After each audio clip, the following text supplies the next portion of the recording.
Okay, so this series of videos is dedicated to the person who plays an instrument that is not the piano, but they want to come to terms with the piano. Maybe you want to write your own music.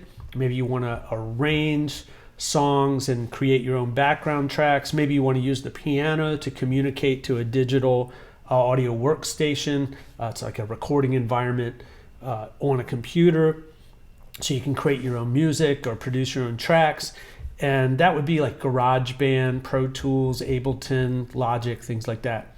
So to do that, you just have to understand how harmony works on the piano. So if you can understand scales and chords, you can use the piano to communicate to the computer. It's the most graceful way we have right now of communicating music to a computer environment.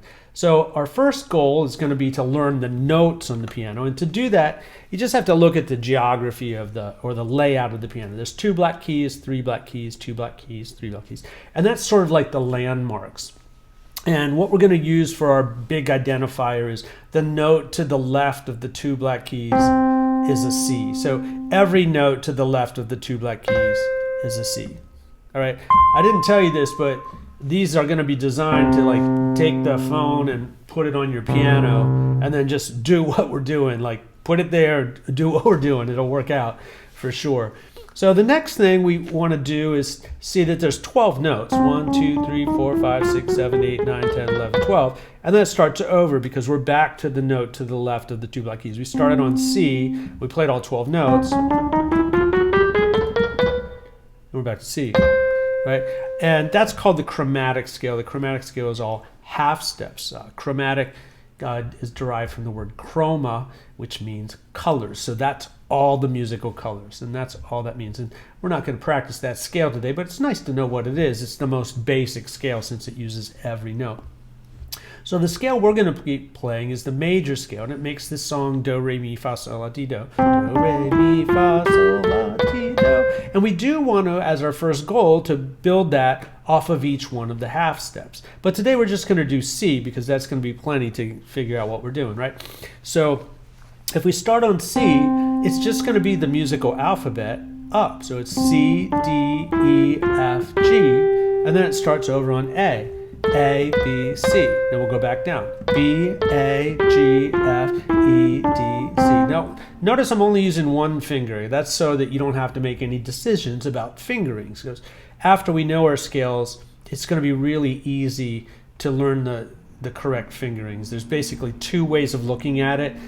One of them does 6, and the other way of looking at it does the other 6. So it's really pretty easy to do. So for now, we just want to identify the notes and learn the scale sequences, right? So C, here's a good performance of C. C, D, E, F, G, A, B, C, B, A, G, F, E, D, C.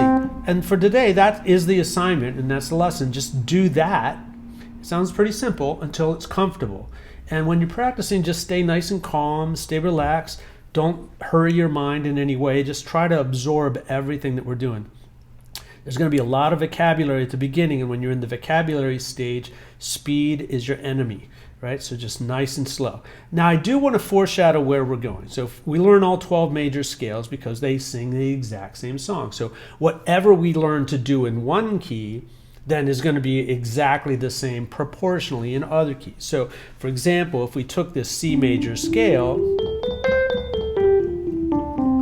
and we played every other note, that's called a major chord. Well, major chords are really important, and it's a structure that we can build everything else from. So here's a major scale, major chord. If we flat the 7th tone, it becomes a dominant chord. If we flat the 3rd tone, it becomes a minor chord. If we flat the 5th tone, it's a half diminished chord. If we flat the 7th again, it's a diminished chord. Well, that's major, dominant, minor, half diminished, diminished. And they're all related to major. So later on, when we're trying to play a song and we see it says C minor, we reach for major, flat the 7th, flat the 3rd, we have C minor. So it's like this little structure that we can use to spell chords. Well, after you use that structure for quite a while, your mind gets trained to go click, click, click to whichever chord it is, and you just automatically know your chords. And I don't know, but this only takes like maybe 5 seconds. And if you go to another key, which we don't know any other keys yet, but if we went to F, it's the same structure. B flat, same structure. So if it takes 5 seconds, and I don't think it even does, to play that major, dominant, minor, half diminished, diminished in one key, you could play all the chords that you need in a minute.